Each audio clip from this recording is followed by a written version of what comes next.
Bonjour. Dans ce petit vidéo, je vais vous expliquer les nouveautés de la nouvelle convention qui commence en 2024.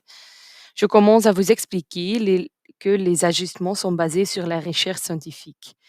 La recherche scientifique qui a montré que les personnes traitées dans cette convention ont indiqué qu'elles approuvaient plus de la résilience. La plainte initiale a été nettement réduite et a montré moins d'absentisme. D'autre part, les ajustements sont aussi basés sur les retours du réseau qui ont été collectés à différents moments et de différentes manières. Les raisons représentant les voix de toutes les parties impliquées, y compris les psychologues et orthopédagogues impliqués, mais aussi les lieux référents du réseau de première ligne. La convention reste également basée sur la vision du Public Mental Health, qui se concentre sur la sensibilisation des citoyens et des acteurs à la santé mentale, la prévention ou l'intervention précoce dans les plaintes psychologiques naissantes et qui prend en compte les facteurs de risque qui augmentent les risques de développer des plaintes psychologiques croissantes. Le groupe cible de la convention n'a pas changé. Nous nous concentrons toujours sur les personnes souffrant de troubles psychologiques légers à modérés qui peuvent être aidées par un processus court. Nous fournissons une large accessibilité à cela, c'est donc pour le grand public, mais nous y prêtons une attention particulière. D'une part, les groupes cibles à risque, c'est-à-dire les personnes qui présentent un risque supplémentaire de développer des troubles psychologiques. Et ce sont certains groupes cibles qui peuvent être déterminés à partir de recherches que j'ai déjà évoquées dans plusieurs vidéos, des gens monoparentales, des personnes seules de plus de 65 ans, des personnes souffrant des problèmes psychiques chroniques, des personnes en situation socio-économique défavorisée, etc. Vous pouvez le trouver dans les vidéos auxquelles je fais référence. D'un autre côté, le vision Public Mental Health parlait également d'égalité sociale en matière de soins de santé. Et il existe certains groupes cibles vulnérables ou défavorisés qui ont plus de difficultés à franchir les pas pour s'aider eux-mêmes. Et c'est pour cette raison que nous, en tant que réseau, devons faire des efforts supplémentaires avec vous pour atteindre ces groupes cibles.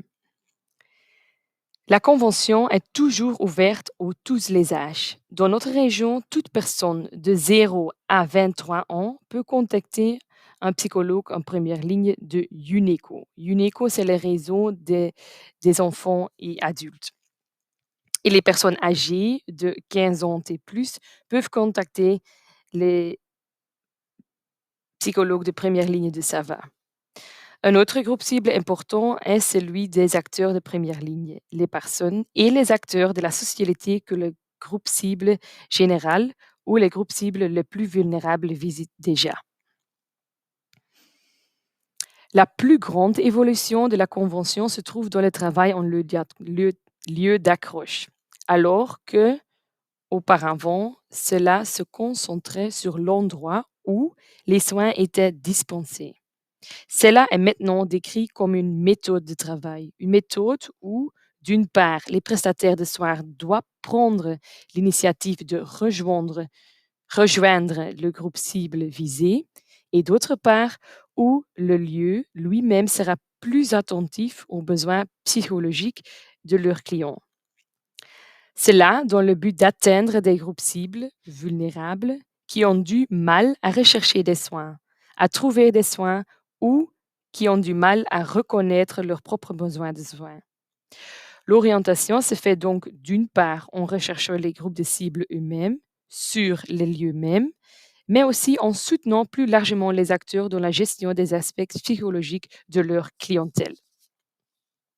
Donc, cela signifie que nous avons toujours une offre pour les citoyens, mais que nous devrons également organiser une offre considérable pour les acteurs de première ligne.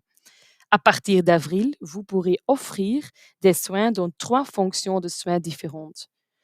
Fonction 1, 2 et 3 pour les citoyens et les autres tâches précédemment dévolues aux autres acteurs de première ligne seront renommées. Activités de soutien.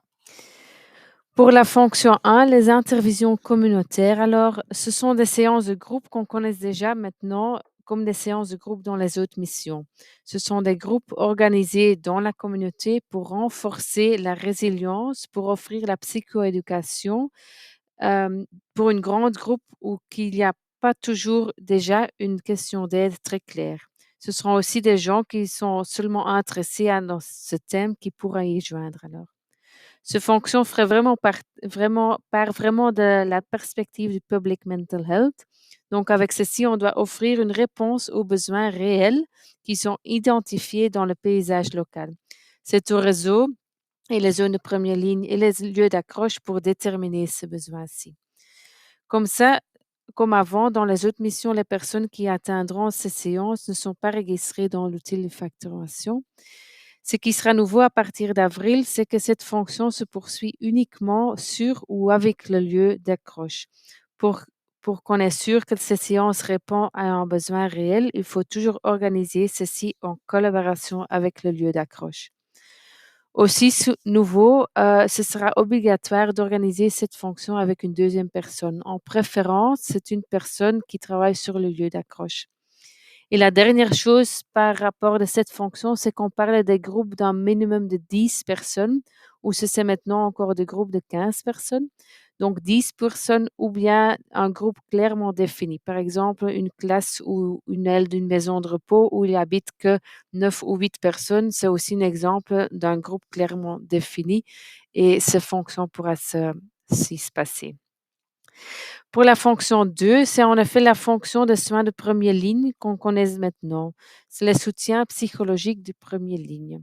C'est là pour la clarification de la demande et la promotion de la santé mentale en général. On va stimuler la résilience avec des interventions psychoéducatives. Ce sont des trajets de court terme généralistes et avec une intensité légère à modérée. On se focalise sur la prévention et la détection et le soutien précoce, tout pour éviter l'aggravation des problèmes. Cette fonction reste accessible directement pour les clients. C'est en fait la fonction première ligne comme maintenant. La fonction 3, ça s'appelle maintenant le traitement psychologique de première ligne. C'est en fait la fonction soins spécialisés d'avant, mais le mot spécialisé est supprimé pour indiquer plus clair que c'est encore dans le soin de première ligne qu'on travaille ici. C'est le traitement à court terme qui fixe des objectifs cliniques qui vont plus loin que seulement le renforcement de la résilience dans les fonctions 1 et 2. C'est aussi à court terme avec une intensité légère à modérée. C'est aussi pour éviter l'aggravation des problèmes et cette fonction reste encore accessible sur la base du bilan fonctionnel complété par le médecin généraliste ou des autres partenaires autour du client. Dans cette fonction, le gouvernement demande vraiment de travailler multidisciplinaire, surtout s'il y a des besoins pour cela. Ça veut dire que si la personne connaît vraiment des besoins multidisciplinaires, on demande à vous de rentrer votre traitement dans la prise en charge plus large du patient dans l'équipe de soins. S'il n'y a pas encore une équipe de soins et qu'il y a quand même des besoins multidisciplinaires, on demande à vous à se signaler ceci au médecin généraliste pour qu'il pourra mettre une équipe de soins sur place. Toujours avec l'accord du client, bien sûr. Les modalités. Alors, pour les groupes, la grande différence pour les groupes, c'est que les groupes seront illimités à partir d'avril pour les clients qui atteignent. Donc, on supprime la limite de 5 ou 12 séances par 12 mois. Le ticket modérateur reste gratuit pour les grands groupes dans la fonction 1 et reste 2,5 € pour les groupes dans les deux autres fonctions, sauf pour les jeunes et les ados jusqu'à y compris 23 ans. Donc, à partir de 24 ans, on paye les tickets modérateurs. La durée de la séance reste 1 heure et demie à 2 heures et le lieu est toujours dans la première séance à décider avec le lieu d'accroche, dans la première fonction, par exemple, pardon, à décider avec le lieu d'accroche et est indéfini pour les autres deux fonctions. La taille de la groupe est minimum 10 personnes ou bien un groupe spécifique dans la fonction 1 et un minimum 4 bénéficiaires dans les deux autres fonctions. Le maximum de 15 personnes ici est supprimé aussi.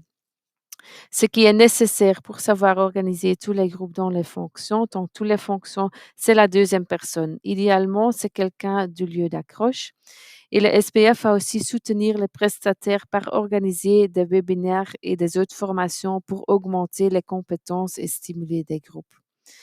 À partir d'avril, ce sera nécessaire aussi de documenter le programme du groupe avant que vous pouvez l'organiser. C'est pour voir que nous utilisons vraiment des pratiques evidence-based qui existent déjà et pour un peu coordonner aussi les offres de soins. Le SPF va vous donner encore un template pour ce fichier et normalement, nous recevrons ça en février et après ça, on va le digitaliser et vous remettre le plus vite possible. J'estime que ça va être fin février. Les modalités individuelles, alors, ce sera toujours, ça reste toujours maximum 8 séances dans la fonction 2 et moyen 8 séances et si nécessaire, maximum 20 séances dans la fonction 3. Le ticket modérateur est gratuit pour la séance, la première séance qui doit toujours être physiquement et pour les suivantes séances, ça reste, 11 € et 4 € à partir de l'âge de 24 ans. Donc aussi ici, c'est gratuit jusqu'à 23 ans. La durée et le lieu des séances restent le même que maintenant, c'est-à-dire, 45 minutes à 60 minutes et le lieu, c'est dans le lieu d'accroche à domicile, au cabinet ou en vidéo. Ce qui sera nouveau, c'est à partir d'avril, c'est qu'il y aura des pseudocodes pour faire des séances avec le contexte, c'est-à-dire inviter le contexte pour soutenir extra la demande individuelle à domicile, par exemple, ou si c'est l'assistème qui a une demande, vous pouvez aussi traiter l'assistème. Donc, par exemple, la thérapie en couple ou pour traiter une relation parent-enfant perturbée, ce sera possible avec ce pseudocode. C'est toujours avec cette modalité ici. Et l'idée, c'est de savoir démarrer le trajet après 1 mois du client. Après le client vous a contacté, ça reste la même chose. Et l'utilisation du bilan fonctionnel reste souhaitable dans la fonction 2 et nécessaire dans la fonction 3. Voici l'offre pour les bénéficiaires. On a déjà dit que le soutien vers les acteurs de première ligne sera plus large. Cela peut se faire en échanger les connaissances et les conseils aux acteurs de première ligne concernant un ou plusieurs de bénéficiaires. C'est en fait les autres missions qu'on connaisse maintenant. Cela peut faire en proposant des consultations du cas ou une formation en groupe des acteurs de première ligne ou des bénévolats. Ce qui est nouveau à partir d'avril, c'est la possibilité de faire une co-consultation. Donc, que vous pouvez soutenir, par exemple, un médecin généraliste ou un assistant social d'un CPAS pendant qu'il consulte le client même pour que vous ensemble puissiez clarifier la demande. Une autre nouveauté est qu'il y aura la possibilité de recevoir un remboursement pour le démarrage du travail en lieu d'accroche, pour le temps que vous consacrez à des réunions pour savoir commencer avec ce soutien noté ici ou pour commencer à donner des séances au lieu d'accroche même. Le SPF pour ce soutien un budget assez grand et séparé du budget de soins et on doit donc stimuler ceci, mais aussi coordonner tout ce qui se passera dans ce cas. C'est pour ça qu'on va travailler avec un fichier de projet à laquelle les acteurs de première ligne pourra demander un soutien. Cette fonction reste possible pour les prestataires désignés par le réseau sur la base des compétences, des expertises spécifiques ou aussi des collaborations spécifiques avec des acteurs de première ligne.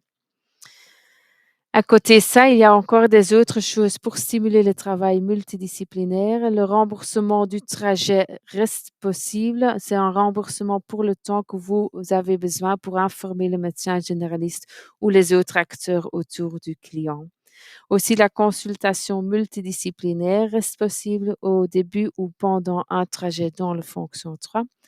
Ce qui change, c'est que cette consultation sera possible de le diviser en 4 périodes de 15 minutes, ce que vous pouvez cumuler sur une journée pour une consultation d'une demi-heure, 3/4 d'heure ou 1 heure, par exemple, mais avec un maximum de 4 fois 15 minutes par 12 mois.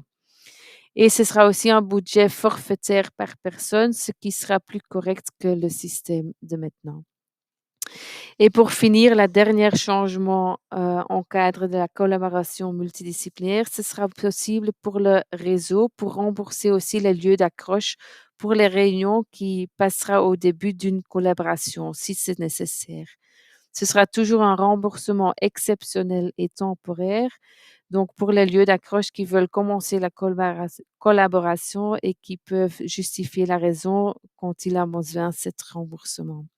Cette justification, ce sera aussi possible par le fichier de projet dont on doit encore réaliser. Ceci viendra du budget de travail du réseau et pas du budget de soins. Les honoraires alors, ce seront les honoraires de maintenant qui sont indexés en janvier. La seule chose qui change, est alors le remboursement pour la consultation multidisciplinaire. Ce sera 21,67 € par 15 minutes par personne qui atteint la consultation. Et pour le groupe, les honoraires restent les mêmes, mais vous allez devoir y remplir 2 pseudocodes à partir d'avril. Une pour vous-même et un autre pour la deuxième personne. Ça parce que le système de maintenant, c'était assez compliqué pour le service de facturation du réseau, donc on va travailler à partir d'avril avec 2 pseudocodes. Ça, c'était pour, les changements. C'était un vidéo assez bref. J'imagine que vous avez peut-être encore des questions. Si vous avez des questions, vous pouvez toujours contacter moi, Iris Hertzens, sur SpeakUp ou bien sur ce mail-ci. Si vous avez des questions concernant, plutôt des jeunes et des enfants et des adolescents, vous pouvez contacter mes collègues de UNICO et pour Diletti, c'est les adultes. À Leuven-Hageland, c'est Vicky Van Doren que vous pouvez contacter. Merci.